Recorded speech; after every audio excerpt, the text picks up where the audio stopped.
Welcome to WW Daily. It's day 2 of WWDC26, and we are just getting started. I'm Lauren Grimm from Worldwide Developer Relations, coming to you from Apple Park. And every day this week, I'll be your guide to what's happening at the conference. Yesterday was a lot.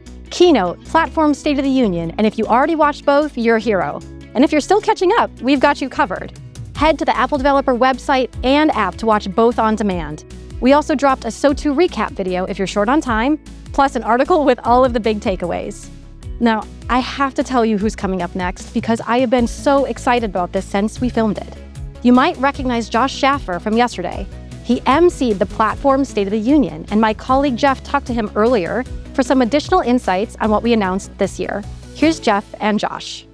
Josh Schaffer, Senior Director of Platform Technologies, thank you for being here. You are the host of SO2 this year. We can see you right now on the Apple Developer app and website, YouTube, and Bilibili. This seems like a question for you. Can you give us the headline for SO2 this year?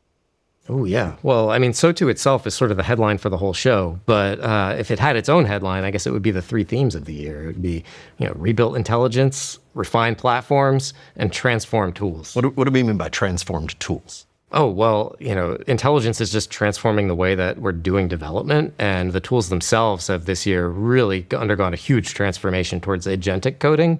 That's just making it so much easier to build stuff. Lots to dig into there in SO2 and in the sessions. A ton to go into across everything, for sure. That's fantastic. There's a really lovely line in SO2. I like this line a lot. It's about the intelligent platform, and I'm paraphrasing, but the line is about how rich native experiences and intelligent natural language interfaces come together.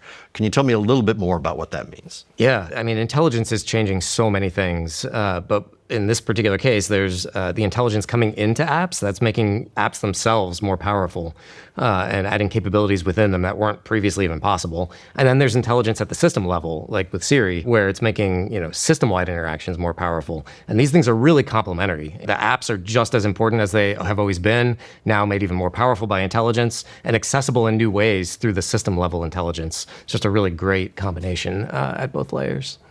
There's a lot this year. What are some of the things, this is not an entirely fair question, what are some of the things that you're most excited for people to check out?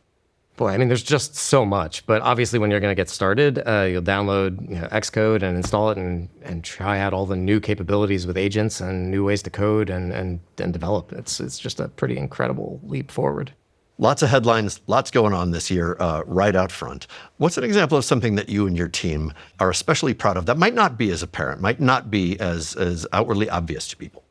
I think building with frontier models seems like it should be really easy, but there's a lot of barrier to getting started. I mean, you have to figure out a business model where you can pay for all these token usage and figure out how to connect to somebody's server and all this stuff. There's a lot of, especially for somebody just getting started, things to figure out.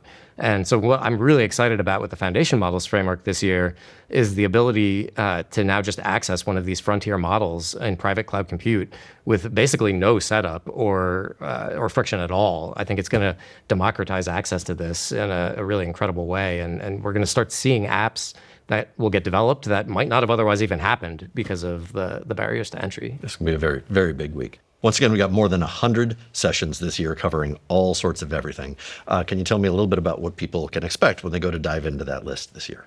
Yeah, I mean, the great thing about the session list is that it covers such a broad range. Like there's a ton of things that are just really broad interest that everyone's going to really enjoy seeing, down to really niche things that are super interesting, but maybe relevant to a smaller subset of people. And it goes really deep in all these areas. It's really exciting. What do you and your team most look forward to? It's kind of a trick question. When WWDC is approaching, what do you most look forward to? Oh man, I mean, the exciting thing about WW coming up is just the anticipation of getting to put this out in the world and have everybody see what we've been working on for so long and see the reactions and hopefully great positive reactions, but also get the feedback of areas where there's opportunity to do better and listen to how it's being received and figure out what we do next. Do you get feedback all week long? We get feedback all the time, but certainly all week long for sure. And the exciting part about WW Week is, getting to talk to some people in person about it too, and interact with folks online, and the more direct engagement is really exciting. I love it. All right, let's talk about today because the calendar is packed. We have group labs running all day. Group labs are live online presentations and Q&A sessions hosted by the Apple engineers and designers who build the technologies you use every day. So drop in, bring your questions, and anyone can watch live or on demand. A few more things before you go. Try out the AI-powered answers on developer.apple.com. Go through the search bar to get more information and insights from WWDC. Our friends at Apple Music put together brand new playlists for the entire week. Search WWDC26 in Apple Music. More than 100 sessions dropped yesterday on everything from Core AI to Xcode 27 to Design Foundations.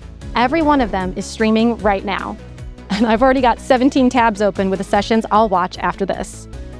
That's day 2. See you tomorrow for day 3 of WWDC.